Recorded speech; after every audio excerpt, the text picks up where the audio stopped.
ఆ యశోద ఇంట్లో ఒక గమ్మత్త. నిజంగా పోతన గారి భాగవతం చదవాలండి. పోతన భాగవతం, కృష్ణకర్ణామృతం. ఎప్పుడైనా కృష్ణకర్ణామృతం చెప్పే అదృష్టాన్ని ఈశ్వరుడు ఇస్తే ఆనాడు కుదురు గాని కృష్ణలీలలు అందులో ఎలా అనుభవించాడో లీలాశకుడు. సరే, ఒకనాడు నిజంగా పోతన గారి పద్యాలు చదువుతుంటే ఓ పద్యం చదివేసి ఏదో పటికి బెల్లం తినేసినట్టు అలా మనసులో ఏదో ఆనందం కలుగుతుంటే, ఏదో ఉద్విగ్నతతో ఉంటే ఫోను మోగితే మండిపోతుంది.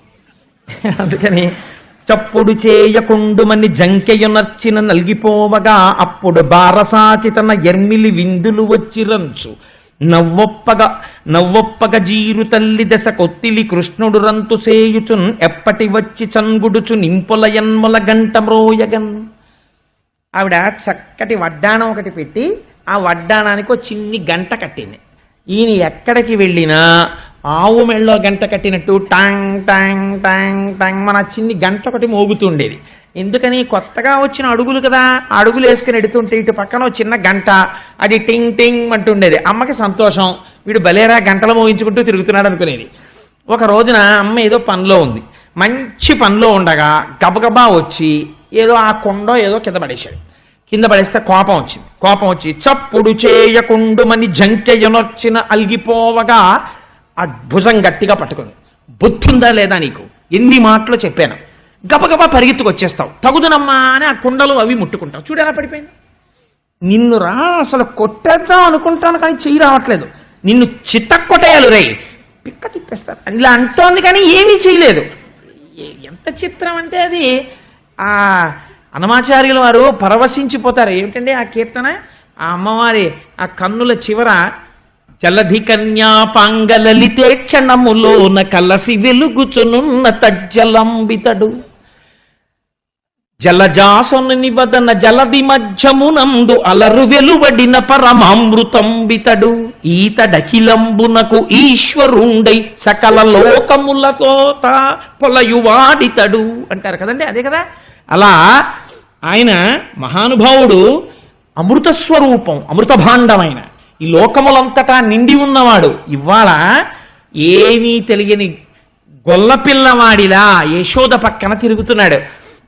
ఎంత కొట్టేస్తాను ఎంత తిట్టేస్తానంటే మాత్రం చేతులు వస్తాయా? 33 కోట్ల మంది దేవతలు దీనికే ముక్కున వేలేసుకుంటున్నారు ఆవిడ ఇంటి చుట్టూ తిరుగుతూ. ఏమదృష్టం అసలు యశోదని. చెయ్యి పట్టుకుని ఒరే నీ పిక్క తిప్పేస్తానని ఆ తొడ దగ్గర ఇలా చెయ్యి పెట్టేటప్పటికీ ఆ మెత్తటి అమ్మా అని ఇలా పెట్టేవాడు మొహం.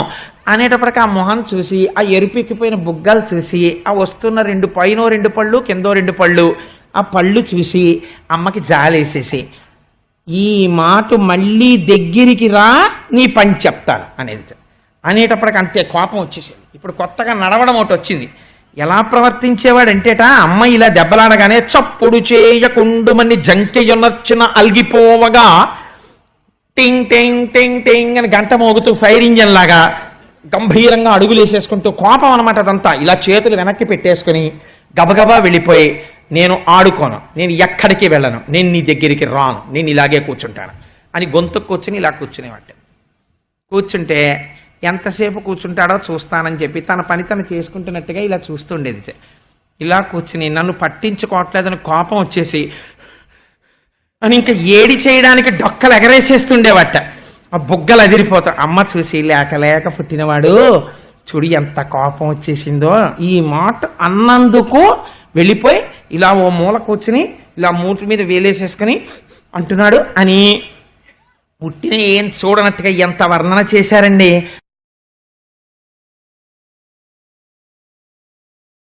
అప్పుడు బారసాచితన ఎర్మిలి విందుల వచ్చిరంచు ఇలా వెనక్కి తిరిగి కృష్ణుడు అక్కడ ఉన్నాడని చూడనట్టుగా ఉట్టినే కాసేపు అలా ఏదో తిరిగినట్టు తిరిగి ఇలా డబ్బా తీసి, ఏడీనా చిన్ని కిట్టయ్యా అని డబ్బా అక్కడ పెట్టేసి ఉట్టినే కావాలని అక్కడ ఉన్నటువంటి ఓ చిన్న ఏదో ఓ చీర ఆరేసి ఉంటే చీర పక్కకి తీసి, ఏడబ్బా నా చిన్ని కృష్ణుడు ఎక్కడికి వెళ్ళిపోయాడు, నా కన్న తండ్రికి నా మీద కోపం రాదే, నేను పిలవగానే వచ్చేస్తాడే, అమ్మంటే వాడికి అంత ఇష్టమో, నేను ఏమన్నా పట్టించుకోడు, నాన్న కన్నయ్య అన్నానంటే చాలు ఎక్కడున్నా పరిగెత్తుకొచ్చేస్తాడు నా తండ్రి, చూడు నేను ఎలా పిలుస్తానో నా చిన్ని నాన్నని అని కళ్ళు మూసుకుని ఇలా చేతులు చాపి పోతన గారు వర్ణిస్తారు.